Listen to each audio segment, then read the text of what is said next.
요번에 하는 옥탑방 보호스님 요 특강 밑에 링크 있는 거를 보시면 아마 지금 제가 말한 내용이랑 그리고 2021년도 전망에 대해서 제가 얘기를 할 거예요. 저도 제 개인적인 주관이 있기 때문에 그게 맞던 틀리던 간에 최대한 제 근거를 모아서 말씀을 드리거든요. 그래서 평소에 제 얘기에 대해서 좀 더 구체적인 내용이나 아니면 부동산 시장에 대한 전망이 어떻다는 거냐 궁금하신 분들은 아래 특강을 신청해서 들으시면 될 것 같고요. 여러분 안녕하세요. 어롱장입니다. 영상 만든 이유가요.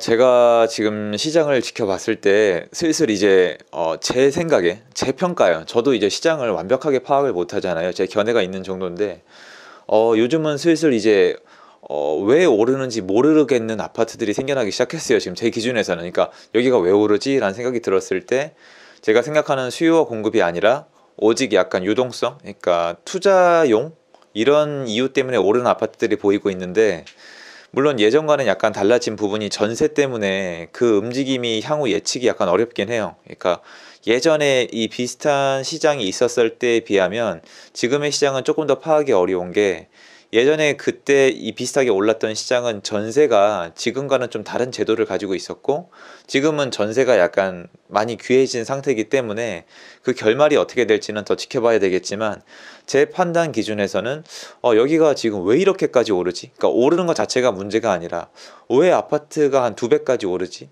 막 이 이상으로 오르지? 왜 이렇게 급속하게 거래가 이루어졌지라는 생각이 드는데, 현장에 나가 보니까 좀 건강하게 외부에서 이 집이 필요해서 사시는 분들이 아니라 정말로 어떤 모임에서 와서, 아니면 어떤 일부 소수 분들이 이렇게 일명 쓸어간다 그러잖아요. 그런 거래들이 좀 일어나는 걸 제가 지금 부동산 사장님들을 통해서 좀 들어서 약간 걱정이 되는 마음에 영상을 찍기 시작을 했어요.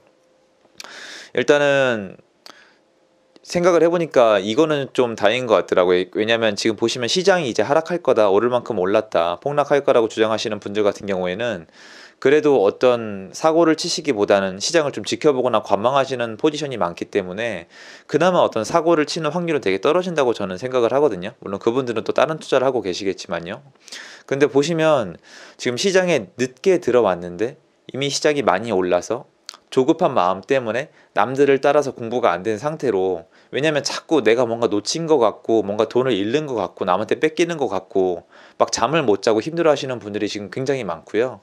그리고 지금 부부싸움이 많이 늘었어요. 지금 주변에 들어보시면 사모님이랑 사장님이랑 그 경제관념이나 부동산에 대한 생각이 달라서 매수로 할지 전세로 할지 한번 결정을 하고 그 결과에 대해서 또 싸우고, 이런 상담 사례가 이어지면서 이거 좀 조심스러운 부분이 되겠다라는 생각이 들어요. 근데 여전히 바뀌지 않는 건 2021년이 돼도 지금 이 사태가 이어진다면 제 기준에서는 이 아파트가 왜 오르는지 모르겠다라는 그런 것들이 계속 생겨날 것 같은데, 거기 잘못된 타이밍에 잘못 뛰어들면 뒤에 수습을 못 하실 거예요. 왜냐면 물론 전세 때문에 제가 그게 뭐 무조건 뭐 폭락한다, 그게 무조건 망가질 거란 말씀을 못 드리겠는데, 지금 예전 기록을 봤을 때는 그런 식으로 상승했던 부분은 다 반납을 했거든요.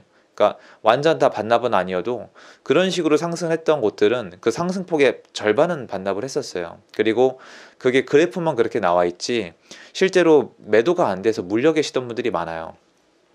아파트가 여러분 이렇게 10이 상승했다가 5가 꺼지면 중간에 물리고 고통받는 분들이 되게 많은 게, 투자금을 얼마 안 들이는 분들이 있기 때문에 하락폭에 대해서 되게 데미지가 커요. 그리고 또한 절대 하면 안 되는, 거기 세입자분들이나 아니면 기타 다른 분들에게 커다란 아픔을 드리기 때문에 인생에 대한 회의를 느끼시는 경우도 있어요. 그런데 이게 보시면 10까지 올랐다가 5가 떨어진 다음에 더 안 떨어지는 게, 이 아파트가 좋아서 이 지지가 되는 게 아니라 안 팔려요, 여러분. 그러니까 올라갔다가 내려갈 때 일정 시점부터 이게 마이너스를 내고 싶어도, 주식은 마이너스가 나면 던지면 그래도 팔리잖아요, 동전주가 아니면. 근데 이 아파트는 올라갔다 내려가다 중간에 끊기면 안 팔려요. 그때부터 거래가 끊기거든요. 그러면 이제 거기서 물려 있는 거예요.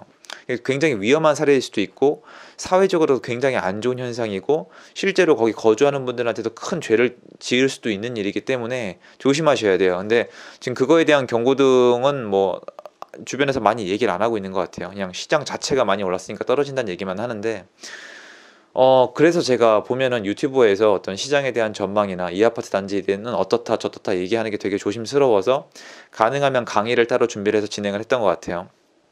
어쨌건 저는 지금 이런 내용은 구체적으로 더 얘기하면 공부가 안 된 상태에서 준비가 안 된 상태에서 이분법적인 시각으로 이 무료인 유튜브를 틀었을 때는 사람들이 지식을 전달받는데 어느 정도 한계가 있는 것 같아요. 전 그래서 좀 밑에 보시면 지금 링크에다가 제 특강을 준비를 하잖아요. 이런 특강에서 저는 제 약간 구체적인 소견을 밝히거든요. 요번에 하는 옥탑방 보호스님 요 특강 밑에 링크 있는 거를 보시면 아마 지금 제가 말한 내용이랑 그리고 2021년도 전망에 대해서 제가 얘기를 할 거예요. 저도 제 개인적인 주관이 있기 때문에 그게 맞던 틀리던 간에 최대한 제 근거를 모아서 말씀을 드리거든요. 그래서 평소에 제 얘기에 대해서 좀 더 구체적인 내용이나 아니면 부동산 시장에 대한 전망이 어떻다는 거냐 궁금하신 분들은 아래 특강을 신청해서 들으시면 될 것 같고요. 예전에도 여러분 지금 2000년도 중반대를 보면은 시장이 건전한 상승을 하다가 나중에 이제 관성의 법칙 때문에 사람들이 우르르 몰려들면서 막판에는 정말 평소에 이렇게 여기 주택의 수요가 정말 많지 않은 걸 누구나 알고 있음에도 불구하고 무조건 계속 올라갔었거든요. 근데 그 폭등 규모가 어마어마했었어요. 막 아파트 가격이 2배가 되고 3배가 되고 이랬었는데 그런 것들 중에 나중에 커다란 후유증을 낳았던 경우가 많거든요. 2008년도까지 투자를 쭉 하시다가 이제 말씀드린 대로 제가 수요가 약한 부분이 있잖아요.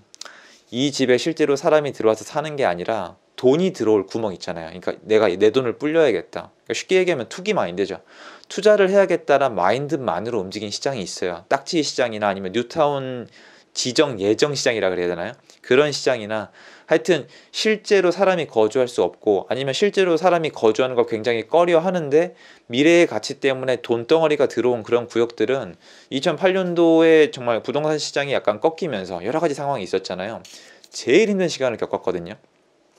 그래서 그때 정말 힘든 시간을 지냈던 분들이 재개발, 재건축은 그나마 좀 덜해요. 왜냐면 재건축은 그나마 전세가가 낮지만 재건축은 그나마 그 아파트에 대한 수요가 있으니까 힘들긴 하지만 좀 덜한데 정말 오래된 구역의 재개발 같은 경우에는 서울이라 하더라도 거기 물렸던 분들은 정말 고생 많이 하셨고요. 얘기해보면은 그때 이후로 이제 거의 한 10년 동안 물리신 분들 있잖아요. 2007년, 8년 이때 물려서 지금 10년 기다리신 분들은 뭐 비만 오면은 잠을 못 주무시는 거죠. 세입자분들한테 전화 오고 또 수리를 해도 수리가 제대로 안 되고 누수는 굉장히 잡기가 어렵잖아요. 그러니까 저는 지금도 마찬가지로 물론 되게 미래의 비전이 좋은 곳들도 많겠지만 상황에 따라서 안 그런 곳도 있겠지만 여기는 누가 봐도 주택에 대한 수요가 굉장히 적은데 그냥 돈이 몰려 들어간다고 남들이 우르르 몰려간다고 조급한 마음에 내가 뒤처졌다는 마음에 내 소중한 돈을 들고 뛰어들면은 거기 가서 같이 타버리는 수가 있다고 저는 생각을 하거든요. 물론 또 예전의 교훈을 보면은 오랜 시간을 버틸 수 있으면 살아나겠죠. 하지만 그 버티는 시간이 얼마나 아까울지 마음이 아플지 힘들지는 겪어본 분들만 아는데 제가 만나서 얘기해 보면은 겪을 만한 게 못 된다는 게 공동적인 주장이거든요. 아 이건 정말 사람이 견딜 게 못 된다라고 생각을 하고 그러니까 지금 그런 시장이 또 펼쳐질 수 있는 게 아닐까라는 전 생각은 들어요. 아 근데 또 오해는 하지 마세요. 전 시장 전반이 폭락한다는 얘기는 아니에요. 하나요. 폭락을 주장하신 분들을 보면은 2015년도 이후 특히 2017년도부터 폭락을 주장을 하셨어요. 정부 대책에 발맞추어서. 그때 심리를 잘 읽으신 거죠. 2017년도에 주장을 하셨으면 2018년도에 사과를 하시는 게 맞아요. 그리고 2019년도에도 한번 사과하시는 게 맞고요. 2020년도 올해에도 사과하시는 게 맞아요. 왜냐면 그분들 믿다가 내 집 마련 못해서 지금 전세마저도 쫓겨나게 생기신 분들이 제 수강생분이랑 제 상담 받으신 분들 중에 실제로 있어요. 근데 이분들은 그 얘기를 해요. 이 사람 때문에 집을 안 샀다. 근데 그것도 잘못된 거죠. 그 사람 믿고 집을 안 산 건 본인들 잘못이 맞아요. 근데 제 말은 어쨌건 누군가한테 영향을 미치잖아요. 그분들도 얘기한 다음에 틀리면 사과를 하는 게 맞지 않겠냐라고 얘기를 하는 거지 폭락을 주장한다고 해서 무시할 마음이 없어요. 그래서 제가 얻는 게 뭐가 있어요. 그렇게 안 합니다. 다만 시장 전체가 위험하다는 표현이 아니라 위험한 시장이 만들어지기 시작했다는 얘기를 하고 싶은 거예요. 근데 그런 부분도 좀 더 상세하게 말씀을 드려야 돼요. 어떤 이론이나 내가 믿는 시장의 어떤 구성 요소는 뭔지, 왜 오르는지, 왜 떨어질 수 있는지, 그리고 최근에 제가 말하는 아파트 단지는 어떤 특징을 가지고 있어서 나중에 왜 위험할 수 있는지를 말씀을 드려야 되는데 이것 또한 굉장히 구체적이고 누군가한테 어떤 아파트 매수 매도에 대한 판단에 영향을 미칠 수가 있기 때문에 유튜브에선 잘 안 다루는 거예요. 왜냐면 제 의사가 똑바로 전달이 안 돼요. 제가 봤을 때는 어쨌건 지금 위험한 단지가 생겨나고 있고 의사 판단을 할 때 좀 조심해야 되지 않을까 그런 부분들이 있다는 거고요. 언제나 여러분 자기가 한 행동에 대한 책임은 자기가 져야 되기 때문에 신중하셔야 돼요. 신중하셔야 되고 저 또한 시장을 완전히 다 파악하지 못해요. 지금 시장이 어려운 게 기존에 한 2019년도까지는 기존에 있던 시장의 반복이었는데 지금 2020년 시장은 일부 어떤 특별한 어떤 규제가 들어오면서 예측이 약간 어려워졌어요. 전세란 요소 때문에. 그래서 시장을 조금 더 공부를 하면서 그런 부분들을 공유를 드리겠습니다. 또 어떤 좀 중요한 내용이나 구체적인 부분은 또 강의를 통해서 말씀을 드릴 거고요.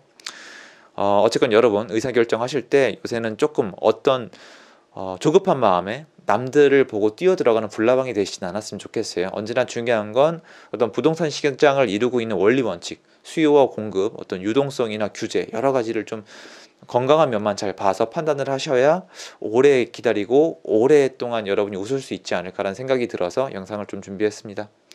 도움됐으면 좋겠습니다. 들어주셔서 감사드리고요. 좋은 하루 되세요. 감사합니다.